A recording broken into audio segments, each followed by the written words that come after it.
एक समय की बात है, एक राज्य में शिष्ट सिंह नाम का राजा रहता था। ऐसा कोई भी दिन नहीं जाता था जिस दिन वह किसी न किसी को कोई कड़ी सजा न दे। उसका प्रतिदिन का नियम था, वह निर्दोष अपराधियों को सजा देता था और प्रजा पर बहुत ही ज्यादा कर को लगवाता था, और जो कुछ भी खजाने में आता था वह सारा पैसा अपनी विलासिता में ही खर्च करता था। ऐसे ही धीरे धीरे जब राजा अपनी विलासिता में धन को खर्च करता रहा तो एक समय ऐसा आया कि खजाने का आधा खजाना खाली हो गया, और जब उसका खजाना कम हो जाता था तो वह प्रजा पर और अधिक कर लगता था और साथ ही प्रजा के ऊपर अत्याचार करता था, जिससे उस राज्य की प्रजा बहुत ही ज्यादा दुखी थी।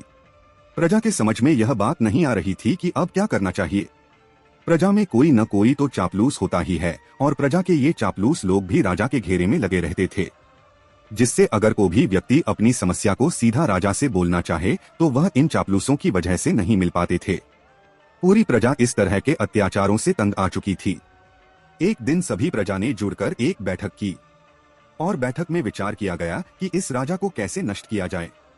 उसी प्रजा में एक चालाक और बुद्धिमान आदमी रहता था। उसने अपने मन में एक योजना बनाई और अब सभी प्रजा को अपनी योजना के बारे में बताया। सारी प्रजा उसके इस योजना पर राजी हो गई और उसने कहा कि इस बात को राजा तक पहुंचा दिया जाए। योजना ये थी कि चालक और बुद्धिमान ने बताया कि मैं सारी रात पानी में रह सकता हूँ, लेकिन इस सर्दी के मौसम में राजा सारी रात पानी के अंदर नहीं रह पाएगा, लेकिन शर्त यही है कि अगर मैं सारी रात पानी के अंदर रहूंगा तो राजा को भी सारी रात पानी के अंदर रहना पड़ेगा। अब जब राजा के पास यह बात पहुंची तो राजा इस शर्त को मान गया। राजा सोचने लगा कि जब ये इतना गरीब आदमी सारी रात पानी के अंदर रह सकता है तो मैं क्यों नहीं। मेरे पास तो गर्मी देने वाले कपड़े भी हैं और उस गरीब के पास तो कुछ भी नहीं है। मैं तो गर्मी देने वाले कपड़े को पहनकर पानी के अंदर जाऊंगा। मेरे पास कपड़े होंगे तो मैं बच जाऊंगा, क्योंकि सर्दी का मौसम चल रहा है और वो गरीब व्यक्ति मर जाएगा। राजा ने खुशी खुशी अपनी प्रजा की शर्त को मान लिया। दूसरे दिन शाम को राजा ने उस गरीब व्यक्ति को महल के पास वाले तालाब में रात भर पानी में रहने के लिए आदेश दिया और तालाब के किनारों पर सैनिकों को लगा दिया, जिससे वह व्यक्ति रात में बाहर न निकल पाए। उस गरीब आदमी ने राजा के आदेश का पालन किया। वह तालाब के बीचों बीच चला गया, और जब राजा सैनिकों को लगा के अपने महल को वापस लौट गया और अंधेरे होने की वजह से सैनिकों को भी तालाब के बीचों बीच का दिखना बंद हो गया, वह व्यक्ति तालाब में तैरकर दूसरे तरफ चला गया। दूसरी तरह गांव वाले उसके लिए सर्दी से बचने के लिए कपड़े बिस्तर पहले रखने के लिए आ चुके थे।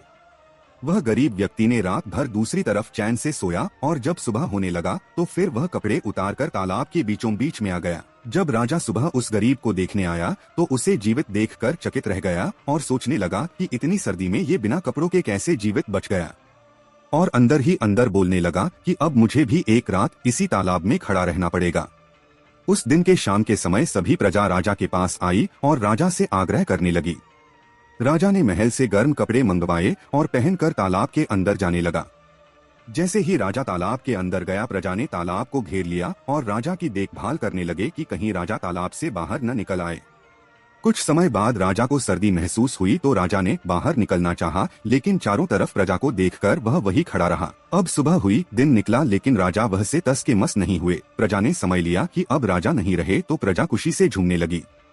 जब सैनिक राजा को बाहर निकालने के लिए गए तो राजा सच में अब नहीं रहे थे। प्रजा ने जश्न मनाया और एक योग्य व्यक्ति को राजा नियुक्त किया गया।